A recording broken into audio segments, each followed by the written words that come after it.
Profit series शुरू करने जा रही हूँ। इस सीरीज में हम सारे नबियों का एक एक करके वाकया सुनेंगे। ये एक बहुत इंटरेस्टिंग सीरीज होने वाली है, तो प्लीज मेरे चैनल को सब्सक्राइब कर लीजिए। आज हम आदम अलैहिस्सलाम का वाकया सुनेंगे।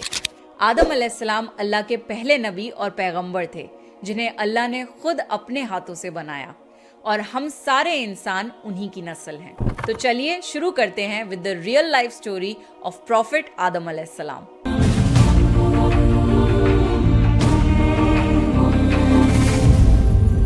सूरह बकरा में अल्लाह ने आदम अलैहिस्सलाम का जिक्र किया है।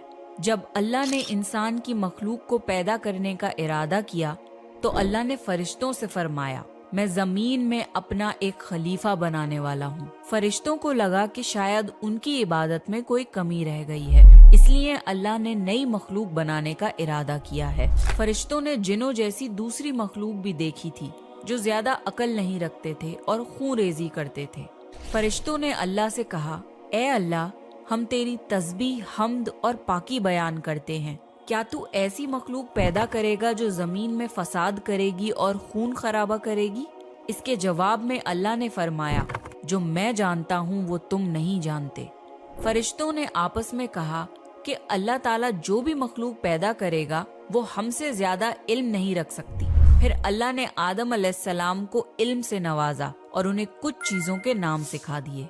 फिर अल्लाह ने आदम अलैहिस्सलाम को फरिश्तों के सामने पेश किया और फरिश्तों से फरमाया कि तुम बताओ इन चीजों के नाम अगर तुम सच्चे हो। फरिश्तों ने कहा कि हम उतना ही इल्म जानते हैं जितना तूने हमें सिखाया है, उसके सिवा हमें कुछ नहीं मालूम। फिर अल्लाह ताला ने फरमाया, ए आदम, तुम बता दो इनको इन चीजों के नाम। फिर जब आदम ने उन चीजों के नाम बता दिए तो अल्लाह ने फरिश्तों से फरमाया कि मैं ना कहता था कि मैं आसमानों और जमीन की पोशीदा चीजों को जानता हूँ। फिर अल्लाह ने फरिश्तों से फरमाया कि तुम आदम को सजदा करो, तो वो सब सजदे में गिर पड़े, मगर शैतान ने सजदा नहीं किया। अल्लाह ने फरमाया कि ए इब्लीस, तुझे क्या हुआ कि तू सजदा करने वालों के साथ शरीक ना हुआ? शैतान ने तकब्बुर में कहा कि मैं ऐसा नहीं हूँ कि इंसान को सजदा करूँ जिसे तूने खनखनाते हुए सड़े हुए गारे की मिट्टी से बनाया है। मैं उससे बेहतर हूँ। तूने मुझे आग से पैदा किया और उसे मिट्टी से पैदा किया है। अल्लाह ने शैतान से फरमाया, यहाँ से निकल जा, तू मरदूद है और तुझ पर कयामत के दिन तक लानत बरसेगी। शैतान ने कहा, मुझे कयामत तक मोहलत दे। अल्लाह ने फरमाया कि तुझको मोहलत है।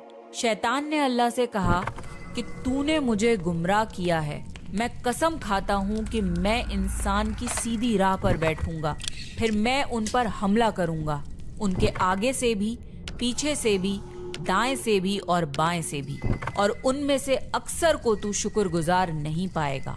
अल्लाह ने फरमाया, तू यहाँ से निकल जा जलीलो ख्वार। जो उनमें से तेरा कहना मानेगा तो मैं जरूर तुम सब से जहन्नुम को भर दूंगा। बेशक मेरे खास बंदों पर तेरा जरा काबू नहीं चलेगा। जन्नत की सारी नेमतों के बावजूद आदम अलैहिस्सलाम जन्नत में अकेला महसूस करते थे। फिर अल्लाह ने हव्वा अलैहिस्सलाम को बनाया ताकि आदम अलैहिस्सलाम उनसे सुकून पा सकें। अल्लाह ने फरमाया, ए आदम, तुम और तुम्हारी बीवी जन्नत में रहो, फिर जिस जगह से चाहो तुम दोनों खाओ, लेकिन उस दरख्त के पास मत जाना, वरना तुम जालिमों में से हो जाओगे।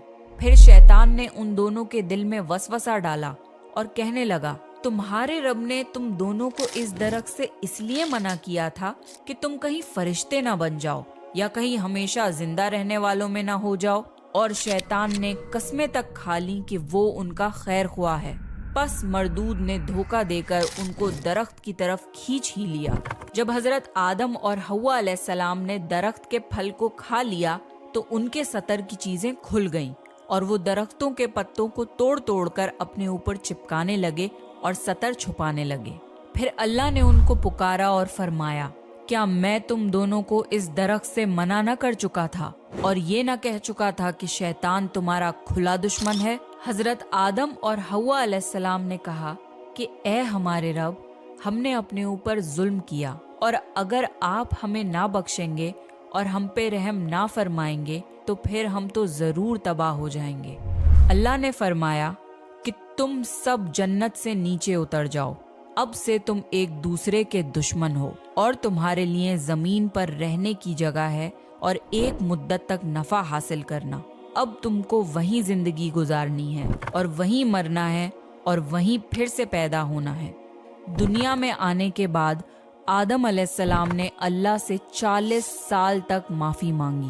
پھر اللہ نے آدم علیہ السلام پہ رحم کھا کے انہیں معاف کر دیا اور فرمایا کہ تم اور تمہاری اولاد دنیا میں رہو، اور یہ بات یاد رکھو کہ جب میری طرف سے کوئی نبی ہدایت لے کر تمہارے پاس آئے تو تم اس کا کہنا ماننا، اور جو لوگ میرے نبیوں کی بات کو نہیں مانیں گے اور ہماری آیتوں کو جھٹلائیں گے وہ دوزخ میں جائیں گے اور ہمیشہ اسی میں رہیں گے۔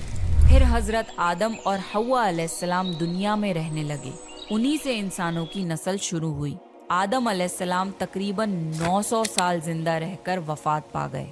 قرآن کے اس واقعے سے ہمیں یہ ہدایت ملتی ہے کہ جب شیطان نے غلطی کی تو اس نے معافی مانگنے کی بجائے تکبر کیا اور اللہ کو ہی اپنی گمراہی کا الزام دیا۔ پر جب آدم علیہ السلام سے غلطی ہوئی تو انہوں نے اپنی غلطی مانی اور فوراً توبہ کری، اور تب تک معافی مانگتے رہے جب تک اللہ کو راضی نہ کر لیا۔ آدم علیہ السلام کی سنت یہ ہے کہ جب انسان سے غلطی ہو جائے تو وہ اللہ سے اپنے گناہوں کی معافی مانگے اور اپنے رب کو منا لے۔ بے شک اللہ بہت معاف کرنے والا، بڑا مہربان ہے۔ تو یہ تھا آدم علیہ السلام کا بہترین واقعہ۔ آپ نیکسٹ کون سے پروفٹ کی سٹوری سننا چاہتے ہیں پلیز کامنٹ کر کے بتائیے۔ اگر آپ کو پروفٹ سیریز میں انٹرسٹ ہے تو پلیز میرے چینل کو سبسکرائب